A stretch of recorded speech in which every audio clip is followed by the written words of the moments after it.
So I was in the dental business. 1991 is when I joined the dental business with Patterson Dental and had a territory in St. Louis. Then I just kind of moved around with Patterson a little bit. I was wound up in Wichita as a territory rep, and then over in Springfield as a branch manager in 2001. And in 2012, I moved to Kansas City and managed Springfield and Kansas City branches until I joined DDSmatch in 2018. You know, as the branch manager, general manager for Patterson, oftentimes I would have conversations, need any conversations like we're having today with clients, to ask how we're doing, what we could do better. But oftentimes the subject of, transition or their exit strategy or expansion or adding an associate came up. And I just found that a lot of times when I ask that question, kind of what's your plan? I don't really have one yet. I'll get to that. Or one of these days I'll just hire an associate, and the associate will come in and, that'll be my exit strategy. But I kind of found that they didn't really plan for that time. They planned at that time. And I kind of saw a gap there. And then as I started watching,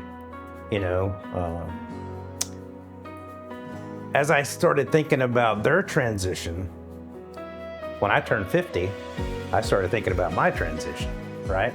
And, you've heard, sometimes you have to practice what you preach. And so I thought about, okay, well, what's my exit strategy and what's my transition plan? Do I want to remain in this role? And if I do, what can I bring to the table? But if not, then what would my options be? And so I thought about consulting for practices. But the dental transition thing just always kind of kept popping in my head, because I saw a gap there for one. And then as obviously DDSmatch popularity started growing, and some of my colleagues who had left Patterson or other companies within the dental industry came over to DDSmatch, I started paying attention and started asking questions. And then I decided, you know what, this is something I really want to do. Happened to be a client that wasn't a Patterson client, but had gone through a bad transition experience with an associate that had been with him and then opened up a shop down the street. And so he and his wife had a lot of concerns. They had a lot of fears about, how to do this. Being my first time, the question was asked, well, Tony, how many of these deals have you done? And my answer was, well, none. And if I get your listing, it'll be the only listing that I have, and so you get 100% of me. And I said, but let me put it to you this way.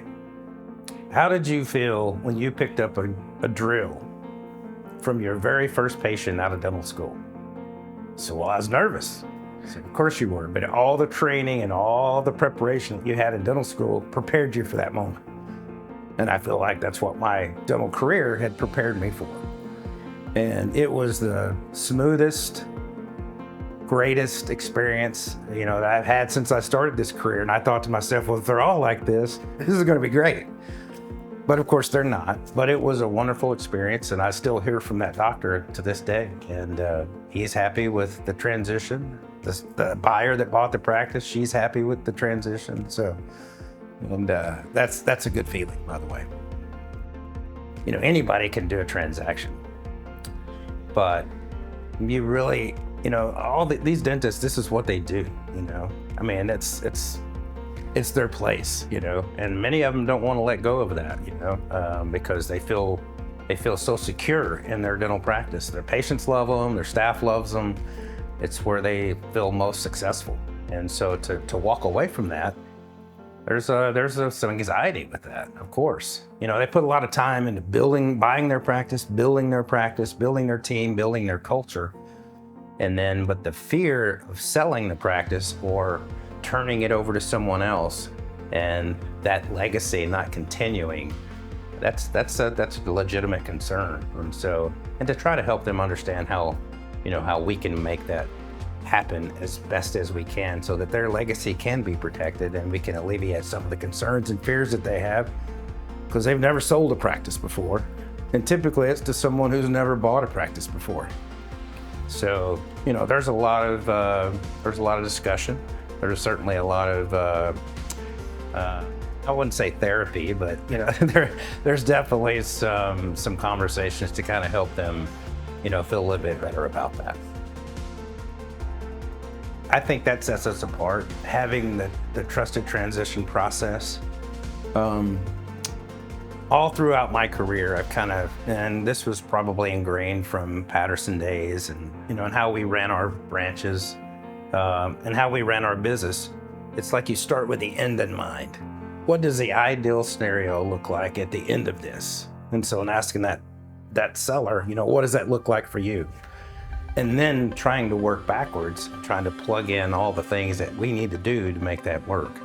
And the trusted transition process takes you through that process step by step, starting with the number one concern that the doctor has, finding out what that is, just listening. And then aligning ourselves with people that can help us move the needle to that end in mind. And you don't have to be the expert at everything, but you have to be an advisor at anything. And I think that's kind of how the trusted transition process makes it easy for us to walk down that path. And we can literally walk them down through this. It seems kind of corny to go through that whole list of things, but it really helps eliminate some of the concerns and fears that they have about this process, because they have absolutely no idea what this process entails. And to have a roadmap and a plan and a pathway to help them see the end in mind is the best thing that we can do.